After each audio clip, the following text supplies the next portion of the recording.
So this time we're playing another beginner-friendly game when it comes to Muay Thai. A little bit of boxing. It's not so much legal for boxing, but we have our push and pull. I like to do one at a time and then combine both. All I'm going to do is my opponent gets in their guard, and I'm going to try to get used to going either at the hand, wrist, or at the elbow. Maybe even the shoulder is the last resort, but I want to get used to going at these places where they block from and pushing so I can make them take an entire step. So I want to get in the habit of getting into a deep stance. I want to be able to strike with power, and I want to also be able to move my opponent with power. All I need is them to take a step. If they take a step, I'm doing great. I want to get used to not being here to move my opponent. If I'm here, they're not going to move their resistance. They're not going to move. I'm easy to move on the other hand. Especially if I'm new to the game, I want to get used to that concept. I can strike from here, I can be fast and fluid, but I can't put deep power into anything unless I want to change my stance and get used to putting my hips under me and being able to push.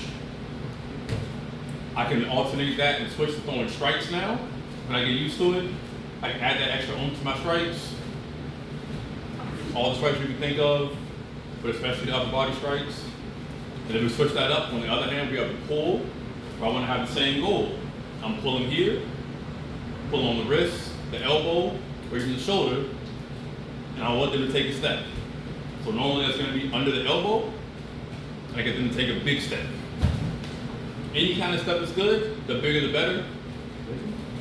When we add this in with regular striking, that's when we get them resisting, so resist, and then I can start adding in counter punches right when they start responding to these movements. One time you get it, that's nice, that's unrealistic, people say, but when we add in the resistance, boom, now I can start throwing punches on top of those pulls, on top of those pushes. And then once we get more advanced, we add in both at the same time, so I'm trying to either push or pull, get my opponent to take a step, and trying to do the same thing at the same time. I'm really getting used to getting rooted in my base here and making my opponent move. I'm getting comfortable with making close contact. I'm getting comfortable with changing strategies. I'm going from striking to either grappling or the clinch this Muay Thai. I'm getting used to having one hand on my opponent.